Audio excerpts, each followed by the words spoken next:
محمد وآل محمد۔ وہ میرے چھٹے امام سجدے کی حالت میں ہیں اور سجدے کی حالت میں دعا کر رہے ہیں کہ پروردگار جس نے اس زیارت کے لیے جتنا خرچ کیا اسے اس سے زیادہ لوٹا دے، جس نے اس زیارت پر اذیت ہوئی پروردگار اسے آرام عطا کر، پروردگار جو اپنی جتنی خواہشات لے کر اس زیارت پہ گیا اس کی زیارتوں میں اس کی خواہشات کو پوری کر۔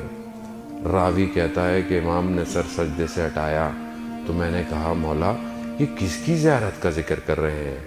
کہا حسین ابن علی کی زیارت کا ذکر کر رہا ہوں۔ کہا مولا یہ جو آپ نے ثواب بیان کی یہ تو بہت زیادہ ہے، یعنی اتنا زیادہ ہے یہ جو آپ نے دعائیں کی امام کی زیارت کے لیے؟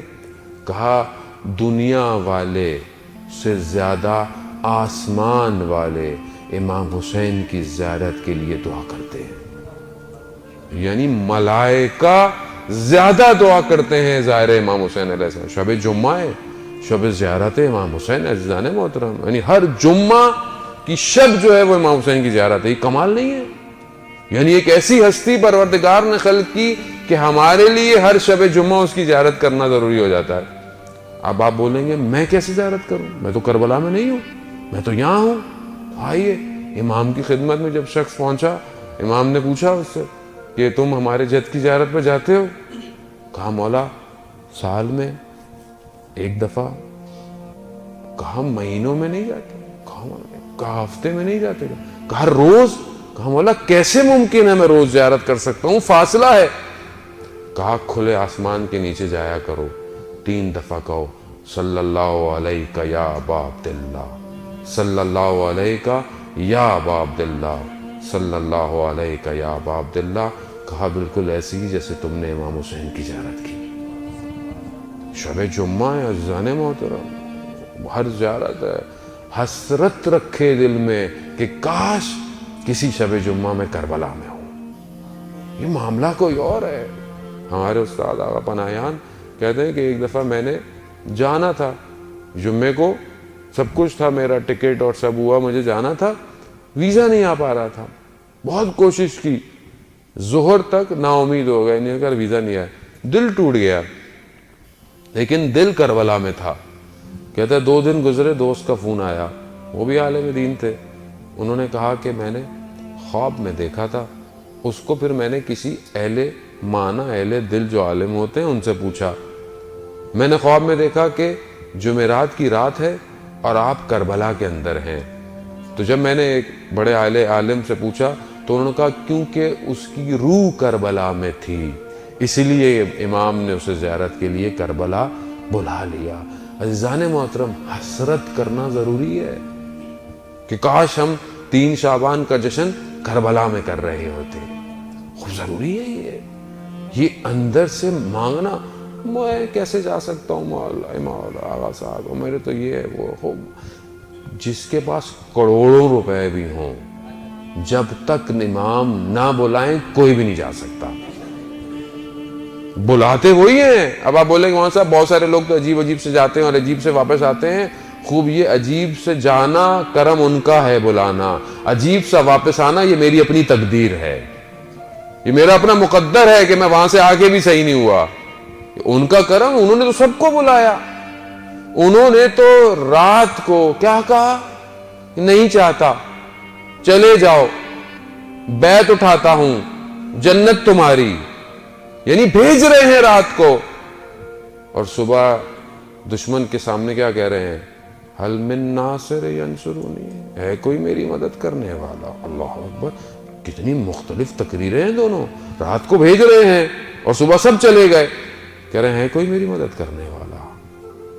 یہ ہے امام، یعنی آخری وقت تک دشمن کو بھی ہدایت دے رہا ہے کہ شاید کوئی آ جائے، شاید کوئی ایک آ جائے، اور یہاں جو آئے ہوئے کہہ رہے ہیں چلے جاؤ، میں نے سب تمہیں دیا، چلے جاؤ۔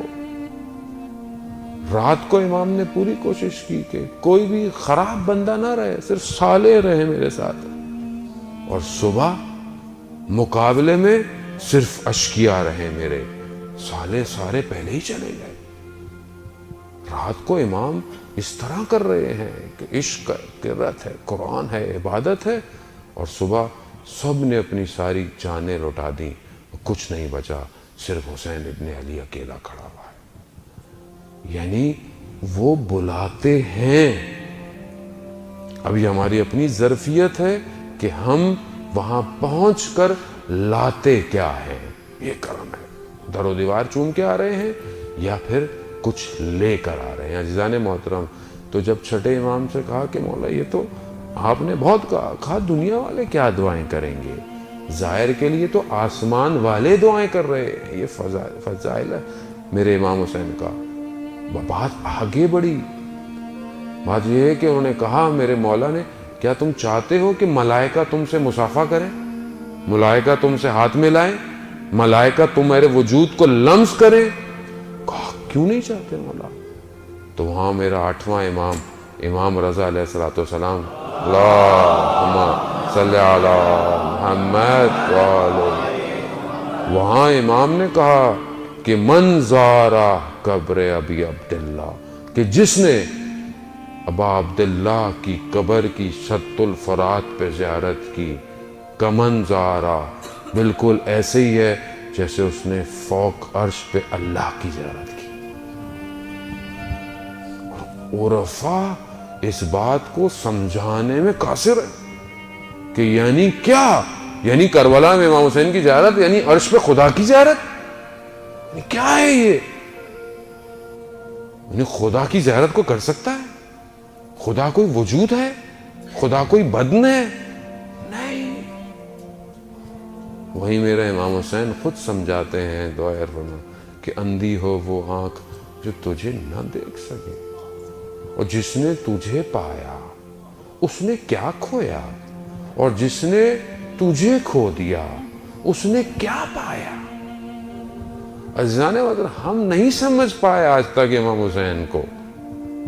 ہم نے چند چیزیں رکھی ہوئی ہیں، پورے محرم کا پیکج۔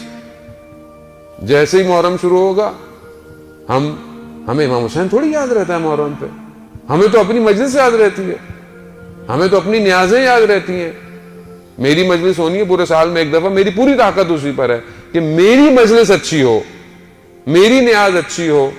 اور جیسے ہی محرم شروع ہوتا ہے مقصد امام حسین تو کسی کو یاد ہی نہیں ہے کہ امام حسین نے کیا فرمایا، کتنے قول، کتنے نامے، کتنی تقریریں، کتنے خطبے، ہدف کیا تھا۔ ہم تو بس آپس میں شروع کر دیتے ہیں لڑنا بڑنا، ایک گروہ یہ مانتا ہے، ایک گروہ وہ مانتا ہے، اور ہمارا پورا مہینہ ایسے گزر جاتا ہے۔ کیوں نہیں میں اس چیز کو درک کر پا رہا کہ جس کو بار بار میرے ائمہ نے ریپیٹ کیا، تکرار کیا؟ کیوں کربلا بار بار دہرائی جاتی ہے؟ کیوں امام حسین کا اور امام حسین کے اصحاب کا ذکر کیا جاتا ہے؟ تاکہ تم وقت کے امام کے صحابی بن سکو، تاکہ تم وقت کی کربلا کو پہچان سکو۔ لیکن میں نہیں، میں اپنی خواہشات لے کر اٹھنا چاہتا ہوں، میں اپنی مرضی کی بات سننا چاہتا ہوں، میں اپنی چیز لے کے جو میرے ذہن میں، بس مولانا نے اگر وہی پڑھ دیا تو بہت اچھے مولانا تھے، اور اگر جہاں مولانا نے کوئی نصیحت اور کوئی تبلیغی بات کہہ دی، ارے بھائی ان کو تو فضائل پڑھنا نہیں آتے ہیں۔ مگر آپ مجھے یہ بتائیں کہ ائمہ نے اپنی زندگی میں امر بالمعروف کے، انسان کو ارتقاء پہ اور کمال پہ پہنچانے کے علاوہ بھی کوئی کام کیا؟ نہیں کیا۔ لیکن کیونکہ میں اپنا پیکج چاہتا ہوں، بس میرا پیکج مجھے ملے، میں ناراض نہیں ہونا چاہتا اصل میں، مجھے ڈسٹرب نہیں کریں مولانا صاحب، پہلے اتنی پریشانیاں ہیں زندگی میں، ٹریفک میں 2 گھنٹے لگ جاتے ہیں، گھر یہ ہے، بینک کا لون ہے، فلانا ٹینشن ہے، بچوں کی اسکول کی فیسیں ہیں، دن بہ دن مہنگائی ہو رہی ہے، ابھی آپ بھی آگے ٹینشن دے رہے ہیں، تو تھوڑا سا ہمیں ریلیکس رہنے دیں، دیکھا جائے گا جو بھی ہوگا۔ عزیزان محترم، دیکھا ویکھا نہیں جائے گا، جتنا دیکھنا تھا دیکھ لیا، اب تو دکھایا جائے گا کہ تم کیا تھے اور حقیقت کیا ہے۔ عزیزان محترم، آخری زمانہ جتنی تیزی سے قریب آ رہا ہے، بہتر ہے کہ میں خود بدل جاؤں، نہیں تو بدلوایا جاؤں گا، اس وقت پھر بہت مشکل ہو جائے گی۔ تو بہرحال یہ جو ایام ہیں خوشی کے، اس کی خوشی صرف ظاہری نہ ہو، اس کی خوشی ایسی ہو کہ میری روح بھی تو پرمسرت ہو. کیوں؟ کیونکہ اس دور کے اندر کہ جہاں پر وہ حسین کا آخری وارث آنے والا ہے، اس دور میں پرمسرت روحیں ہی امام کا ساتھ دیں گی.